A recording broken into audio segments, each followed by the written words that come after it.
Welcome, guys. Welcome back to my channel, guys. Welcome back to my channel, guys.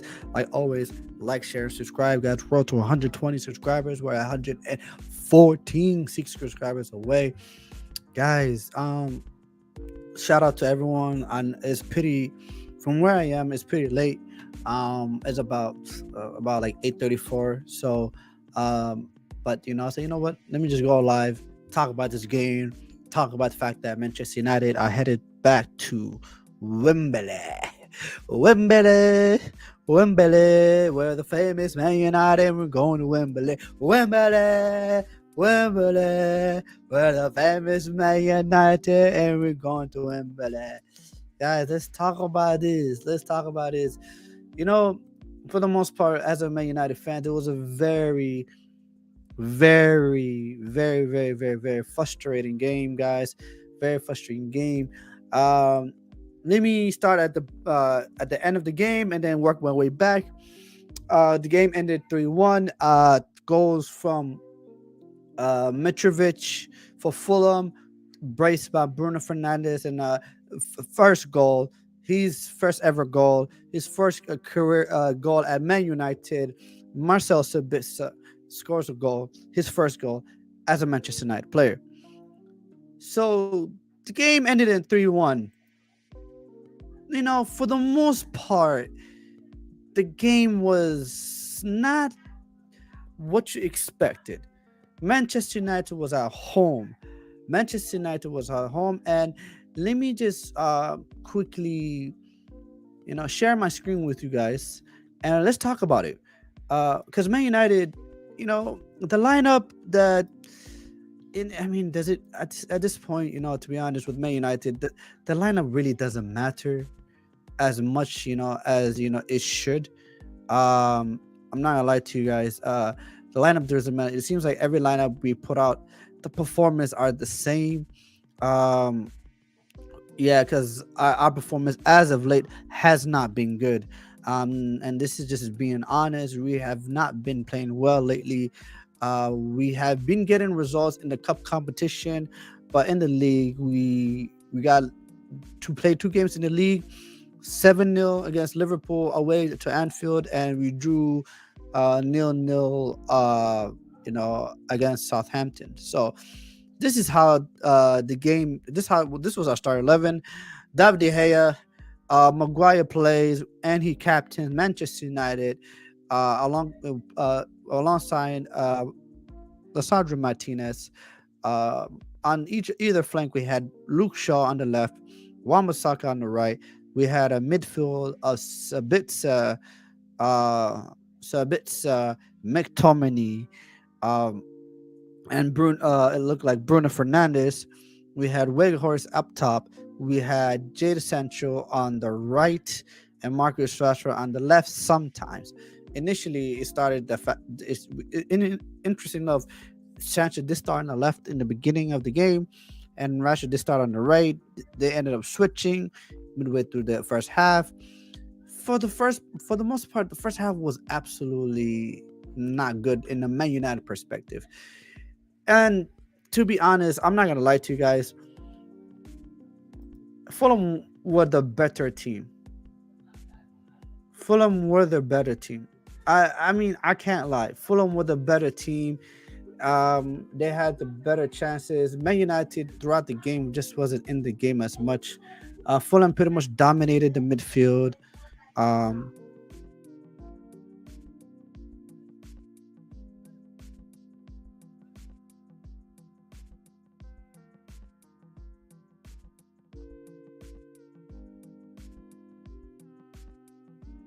all right, guys. Sorry about that.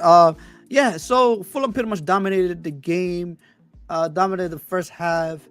Man United pretty much we were leggy. We were not in the game. The first half was just not great from us.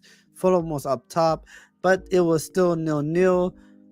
Second half started similar fashion. Fulham were on top of us. Willian looked bright. Polina looked really good. Mitrovic was a pest throughout the game. They were very dangerous from corners. And they ended up getting a goal from a corner. The ball comes straight from a corner. It passes all the Man United defense. It lands to Mitrovic. Mitrovic puts it back in the back of the net.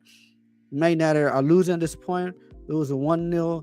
And, we did get there was a response right after the goal. But Fulham still had momentum. And, there was very good saves by David De Gea. David De Gea had an unbelievable game today. Had a fantastic game. Um, Adam says, United paid the ref. United paid the ref for the Mitrovic red. You can't fool me. Okay, um, I'm gonna get there. So, Man United. So what ended up happening is Anthony comes on for Weghorst. Then we end up going. So we had Rashford down the middle.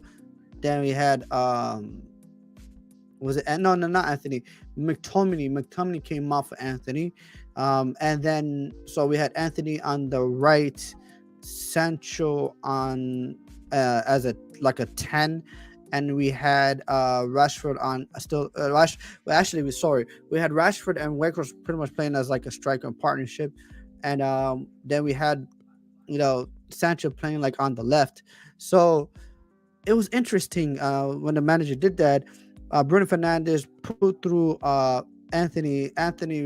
They were pretty much on 2v1. Sancho's on the other side, gives the ball to Sancho. Sancho sits down the goalkeeper, goes around the goalkeeper, and William comes back, runs back, and pretty much like prevents the ball from going back in the net, and he does it with his hand. So what ends up happening is like William's hand is right here, right? So I don't know if you can see me. So William's hand is out. The ball comes and then he puts it near his body and he leans into it. So clear handball, clear denial of goal scoring opportunity, right? And let's address this, right? So once that happened, the referee ends up calling a corner. So the referee, on-field referee, calls a corner. Willian was a bit of an idiot. I'm not gonna lie to you, because Willian was telling the referee my hand was right on my body, and I think the referee was absolutely clueless. I think the referee, it wasn't going through his mind the fact that it was a handball, but Willian kept saying, "Oh, my hand's right here, my hand's right here, my hand is right next to my body." And I feel like William pretty much talked the referee into talking to the VAR, but like, hey, listen, did I miss something? That's what I'm assuming, right? So the guy talks to VAR. Then the guy is asked to go over to the monitor. He goes over to the monitor, right? When he goes over to the monitor, Marcus Silva goes crazy, goes absolutely loses the plot, and the referee gives him a red, because the guy Marcus Silva looked like the guy wanted to rush the referee. For a second, I thought Marcus Silva was gonna like tackle him. I was like, what is this guy doing? The guy looked mad. The referee, feared for his safety, gave him a red. He's like, yo, take this red, get away from me, get out of here. So gives him a red, right? So the referee is looking at it at the picture, looking at it, comes to the reasonable conclusion. And you know what? He's trying to send. He calls a pen. First, the referee looks at the monitor. Then it goes. He points to the spot, calls a penalty. Right? Mitrovic sees red. He is trying to kill the referee. He is trying to murder the referee. To be honest, I myself watching it, I was afraid for the referee's life. Mitrovic looked like he wanted to absolutely kill the referee. Guys, you only have one life. The referee has a right to protect himself, right? Mitrovic goes and runs up to him, yells in his face, spits flying, hitting the referee's face, right? And then Mitrovic he assaults him. He assaults the referee. And then like, this is a contact sport. Bullshit. I saw a tweet by Barstool, right? Barstool, you are an American company. Tell me what American referee is not, forget about even allowed to talk to in a certain way. What how in MLB, in NHL, and NBA, hockey, everything, basketball, let alone talking to a referee in a different way, touching the referee. Oh my, bro! Not only touch, the guy grabbed his arm and pushed him. The referee literally I feared for the referee's life. So referee, in order to protect himself, he said give him red, and he ran away from Mitrovic. What did Mitrovic do? He chased after the referee. The amount of the assistant coach manager has to come in and literally hold Mitrovic back because Mitrovic was trying to kill the guy. Like I don't. Someone needs to update if the referee got home safe, because it looked like Mitrovic was out for blood. It looked like he was out for blood. So they gave him a red card rightfully. To be honest, that referee is such a nice referee. The red card is the least of Mitrovic's worries. If I was a referee, I would have pressed charges. I would have put that man in prison. Locked him up. Bro, you know what? I was this close. I'm not a snitch, all right? I'm not a snitch. I was this close to take this video evidence and add in the UK police. But imagine if I did that and UK police saw that.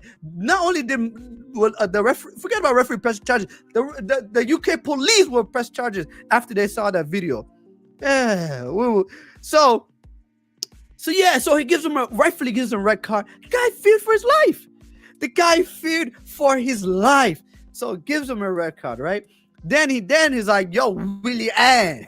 Yo, not Willie Ann. Willie Ann, yo, bring your ass over here. Here's a red card too. And at that moment, that game was finito. Let me see what my brother Adam had to say about this. Adam says, Bruno does that on a weekly basis, but people call it passion. That's not fair. I can't believe this. The agendas are crazy, man. Bro, I'm not gonna lie to you, right? There's a video out there where Bruno literally slaps, like pushes the linesman, right? I'm gonna be real, bro. I have to be fair, right? I remember that vividly. I think that was against the Liverpool game. I remember that. And to be honest, I was like, woo, yo, Bruno, what did you do? Have you gone mad? Because I thought that would have been a red. See, guys, I'm not gonna lie to you. 100% did Bruno deserve a red when he did that? 1000%. He should have been sent off. But guys, let's be honest. Let's protect the referee. Listen, Mitrovic is a big guy. I mean, I don't want to mention his nationality. We hear a lot about what people from East Country are like, bro. They're kind of intimidated. I ain't gonna lie to you, bro. Like, you know what I'm saying? If that was me as a referee, bro, I would have thought that Metro was trying to square up with me. It's different. I would have been in defensive mode. I thought Metro looked like he was ready to box the referee, ready to knock the referee out. So the referee will see. I'm not gonna lie to you. What happened? And people need to understand this. The referee got scared. The referee saw Mitrovic, bro, going crazy. Referee got scared, and when the referee got scared, he thought about it. He's like, "Hold on, wait a minute. I'm the motherfucking referee. Well, he's not out here gonna punk me. I'm the referee. You know what? Take this red card. It was more like, take this red card. Get your ass out of my field. This is my field. I'm the authority here." That's what basically what the referee did. So most of these refs grow up supporting United. I get it. Got to get back to, bro. I wish, bro. Listen, Adam, you are Arsenal fan. If these referees were United fans, bro, we would have won the league. We would have been top of the league. Casemiro would never have been sent off. What you want to call it? We would have had penalties left, right, and center. Bro, I don't know what you're talking about. I genuinely believe there's an agenda against Man United, but I'm gonna say that for another day because I'm not gonna lie to you. What I saw today all over social media, the amount of people that were hate, bro, Liverpool fans, Arsenal fans, City fans, Chelsea fans, all crying because the referee gave a decision for Manchester United is crazy. The hatred that people have of Man United is unbelievable. It's beyond insane. But to be honest, since that happened, it was GG's. Manchester United, Bruno Fernandes steps up like he does, cool, calm, collected, dispatches the penalty, easy peasy, lemon squeezy. You know how they say that, right? So dispatches the what you call it. Literally, not long after that, so Marcel Sabitzer, beautiful. I believe it was like Luke Shaw, or was it? I think it was Bruno. I think Bruno gave the ball to Jadon Sancho. Sorry. Yeah. No, sorry. It's Jadon Sancho gives the ball to Luke Shaw. Luke Shaw puts the ball across. Marcel Sabitzer finishes 2-1. 9 men. Game was comfortable. Then Bruno Fernandes does what Bruno Fernandes does. Put the ice in the cake. Make sure we stamps the fact that the game was over. It was about the 94th minute. It was +7 at a time, which was unnecessary in my general opinion. There's no reason for us to watch 7 more added minutes of that game because there was no point. But Bruno said, you know what? If you want me to play 7 more minutes, I'll play 7 more minutes. And you know what? I'm gonna put a goal. So the game could have ended 2-1, but you know what? He's 3-1. And we went off to Wembley. Do you think United can win it? We have 1 in a 4 chance of winning it. So we have 25% chance of winning it. But Brighton is tough, guys. Brighton is tough. I don't disrespect. I don't want to disrespect. Brighton is tough, guys. I'm not lying to you. Brighton is tough. Brighton play good football. Mitoma, Moise Caicedo, McAllister, World Cup winner. They have that Ferguson kid, bro. They got a squad. They got a squad. But the international break has came at a perfect time for Manchester United. Have come an absolutely perfect time for us because you know what? By the time we play the FA Cup, Casemiro will be back because the game is on April 22nd, and this is something that we don't talk about. Man United, I think we're gonna end up having like three games in hand. I don't know where we're gonna play that 3 games in hand because today we were supposed to today's Sunday. We were supposed to play Brighton. So I don't know when we're gonna play Brighton in the league, and we also have I don't know how, but we basically have 2 games in hand from in terms of like there was 28. Arsenal played 28 games. We only played 26. So we have 2 games in hand on Arsenal. I believe 2 games in hand on Liverpool. No, not Liverpool. Tottenham.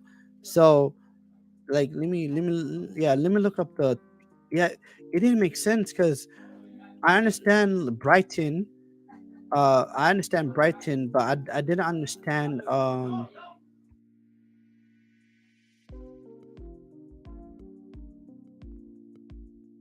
Yeah, so I just don't understand how we have 2 games in hand. I really don't.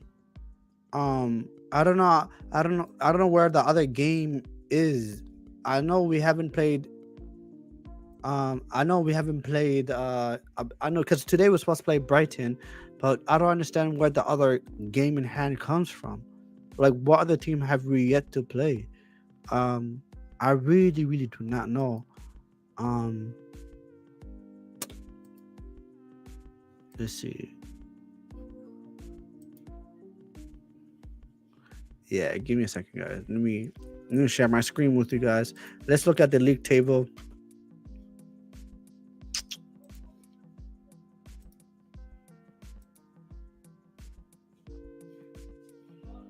Yeah, facts, Adam. Better to have points than games in hand. But Adam, I don't understand where we have. Why do we have two? I don't know where we have.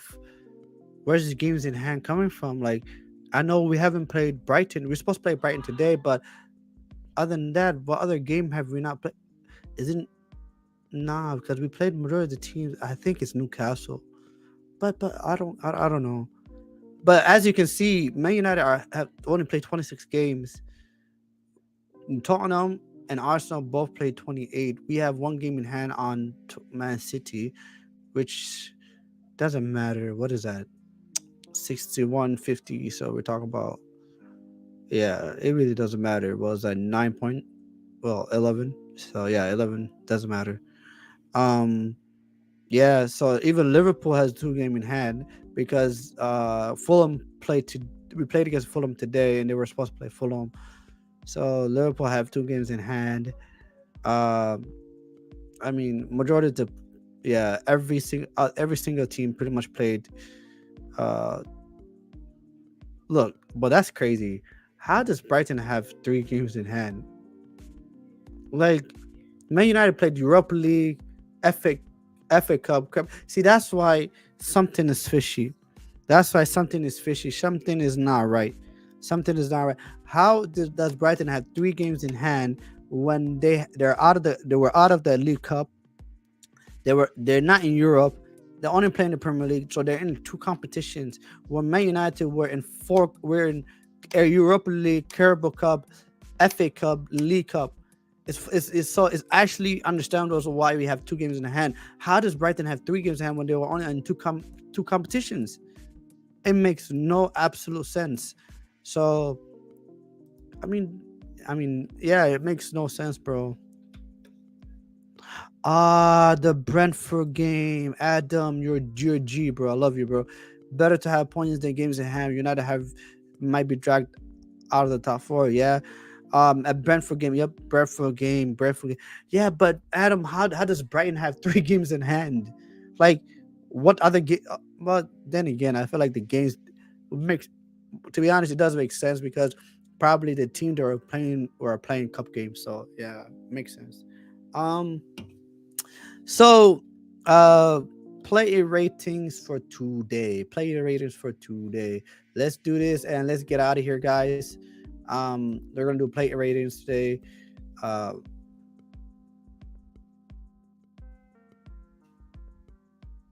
yeah, we're gonna do player ratings today, and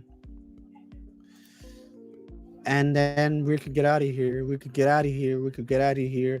And let me know your man of the match, people. People are watching. Let me know man of the match. And those of you that are gonna be watching this back, let me know your man of the match in the comments down below.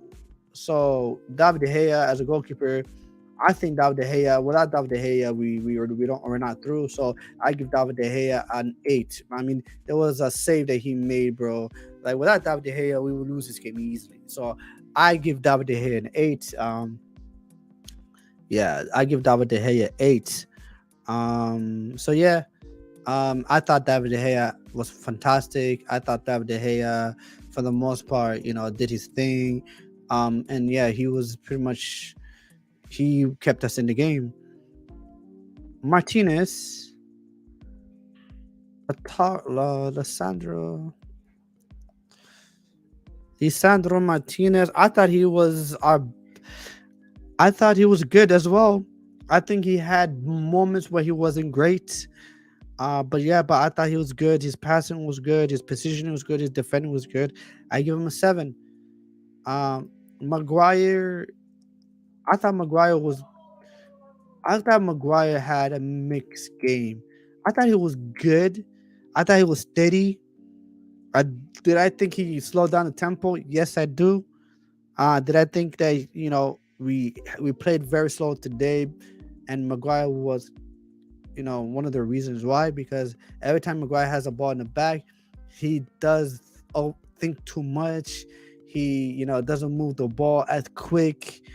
There was a time where even the manager and yeah. No, I mean defensively he hasn't been bad, Adam. But what I'm saying is, like, there was a moment in the game where the crowd and everyone got onto him because we were losing the game 1-0, and Maguire was just holding on to the ball for too long. Didn't want to be more direct.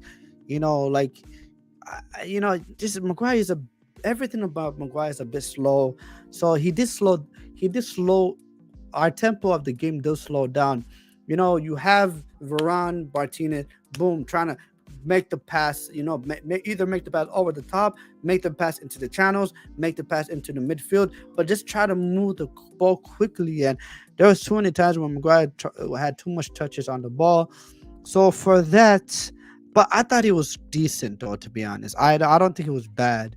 So I'll give Maguire a 6. I think I'll give Maguire a 6. I don't. 5 is average. 6 is is a decent performance. Um, Wan-Bissaka. Wan-Bissaka. I don't know. I just people were saying Wan-Bissaka had a good game today. I don't know. I thought Wan-Bissaka had a okay game. I don't think it was like a scintillating game by him. Um, yeah, Wan-Bissaka for me, he was just okay. So I give Wan-Bissaka a 6 as well. Luke Shaw, Luke Shaw. I don't think Luke Shaw had a good game today. I'll give Luke Shaw a 5. For the standards I have for Luke Shaw is a lot higher than what he did today.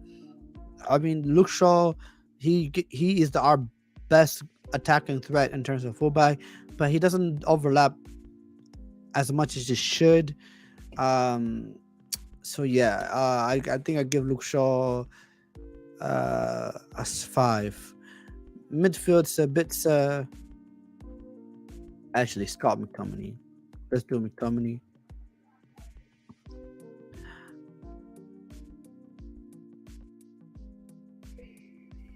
McTominay.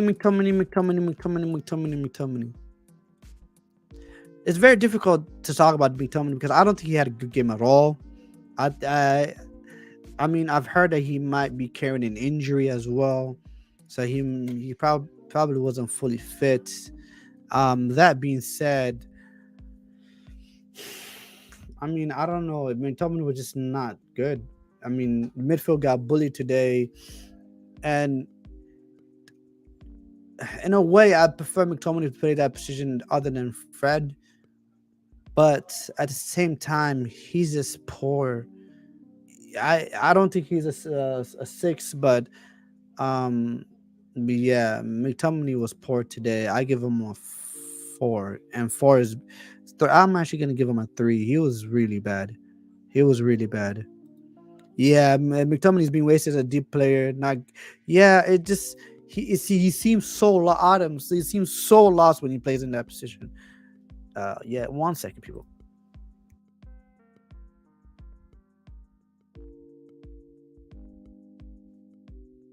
Yeah, so for McTominay, I just don't know. Like he looks so much better when you push him up forward.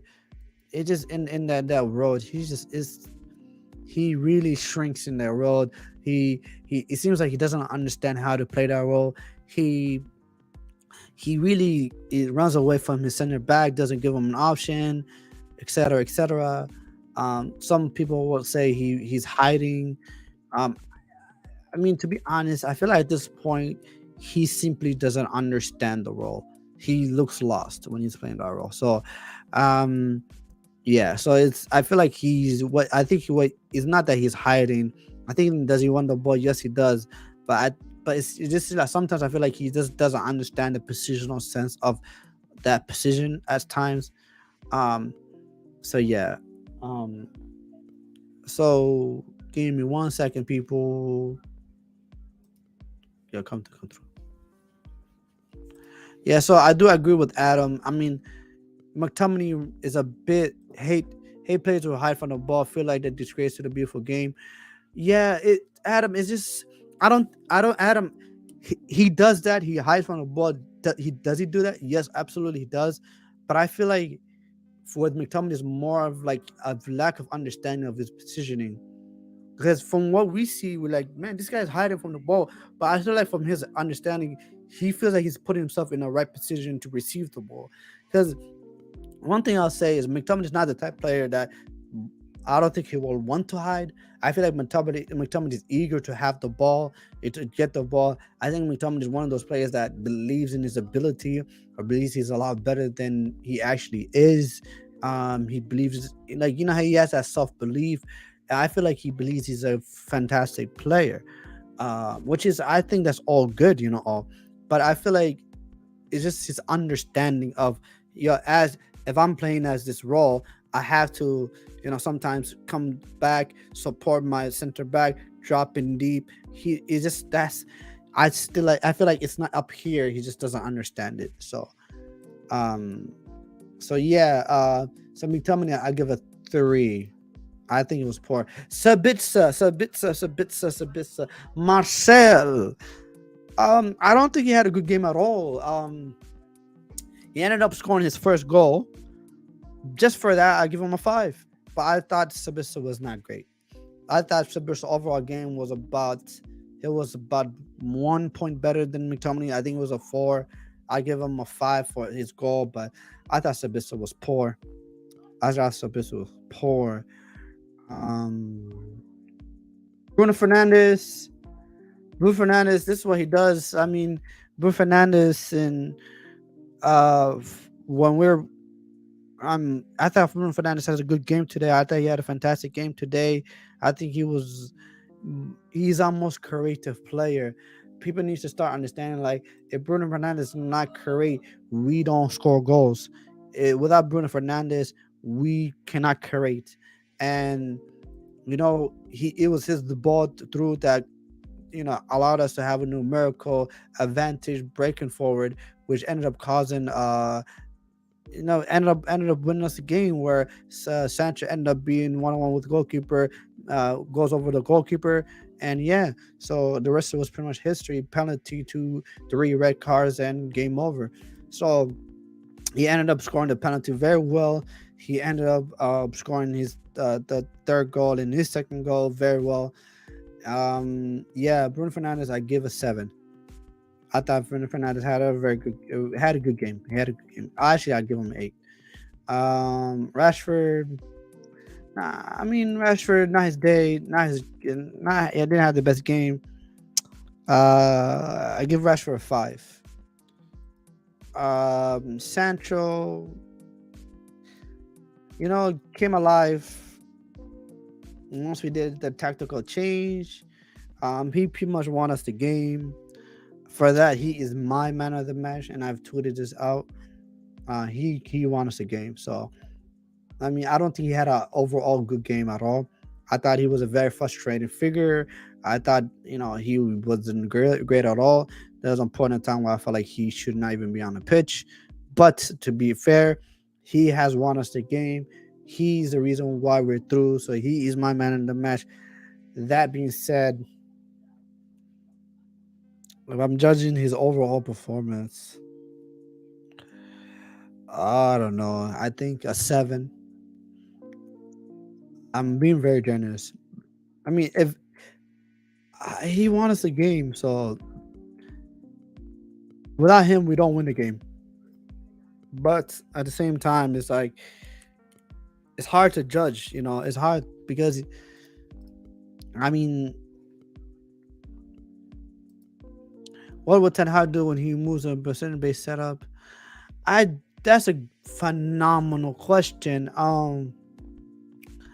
I don't know, to be honest. I feel like it's gonna be interesting to see if Ten Hag does move to a precision-based team. It's gonna be interesting because what is he gonna do with Bruno?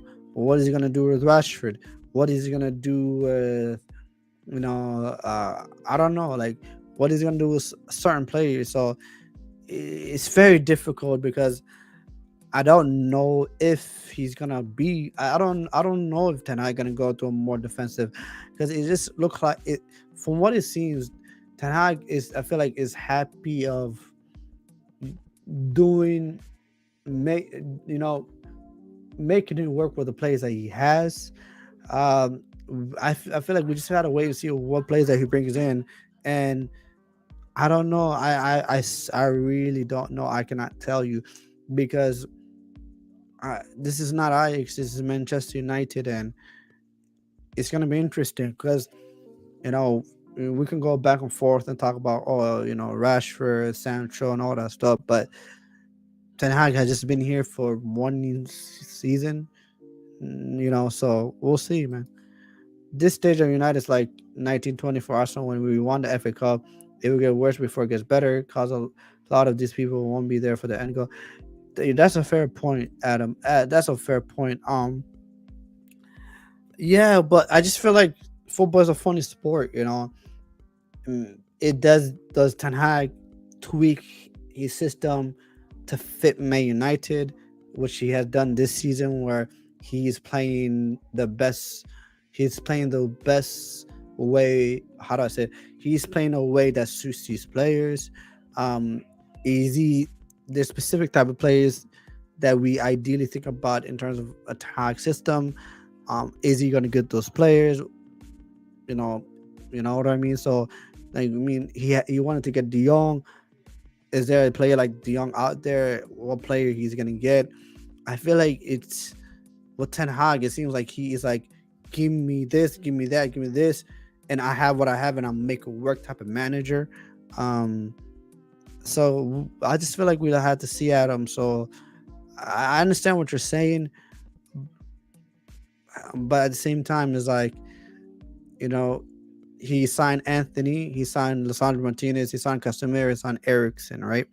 So we signed four players. I feel like we're gonna sign Sibitsa. Um, I don't think we're gonna sign Woodward Horse. Martial is probably gonna leave. Um, you know what I mean? So it's like it really has to do with the people that leaves, the people that come in, and how the team looks. Because looks he really likes Rashford, he really likes Bruno, and a lot of us don't believe that he can play with Bruno and Rashford in a possession-based team. So it's gonna be interesting what he does.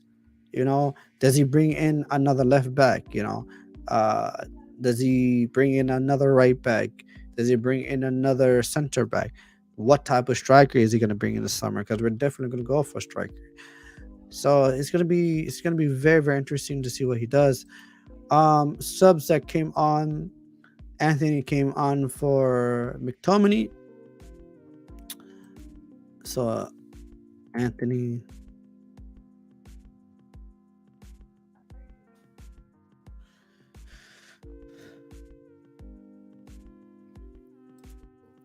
I thought he had a phenomenal game. Anthony. I thought he had a phenomenal game. I thought he pretty much injected something that we didn't have, and so yeah, I thought he was good. Rashford came off for Fred, I believe. Yeah, but Fred didn't do nothing, to be honest, towards the end. Um,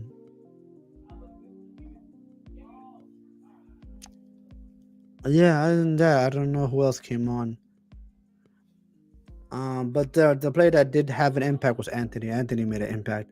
That being said, guys, that is the play ratings for me. Um, I think that's pretty much it. Ten Hag, I'll give him a 7 out of 10, a 6 out of 10, six, yeah, 6, 7, 7 out of 10. I don't think it was the game wasn't great, guys. In a way, we actually got really lucky. Um, but then again, we did cut them open, and I believe that should have been 1-1. So it would have been interesting to see how Man United and Fulham, how the game would happen if it was 11 men. But William did what William did, and we all saw what happened with the manager lost his mind. Then Mitrovic, in my opinion, lost his mind and got sent off, which is rightfully so. And we ended up cruising at the end of the day. We ended up cruising. So, anyways, guys, like always, like, share, and subscribe. Get this to 120 subscribers. We are right now currently at 114, guys. Love you guys much. Shout out to my brother Adam, bro. Shout out, bro. Love the fact that you sending me. Fair play to United. Hey, man, a win's a win. True. Hey, shout out to Arsenal, man, destroying play to the league at this moment. You guys looks fantastic. So shout out to you guys. 8 points clear for Manchester City. So all Arsenal fans, guys, shout out to you guys. You guys are just, man, you guys look phenomenal. You guys, the type of football you're playing, everything you're playing, it looks phenomenal. So anyways, guys, that'll be it for me. I'm gonna wrap it up. We're about 40 minutes in. So guys, like always, like, share, and subscribe, guys. In the comments down below, let me know who is your man of the match. Who was your man of the match? And Mitrovic, your thoughts on Mitrovic's red card? Was it a red? Was it not? Let me know, guys. Anyways, guys, that's all for now. This is YUFC and this is YUFC TV. Guys, see you guys next time. Peace.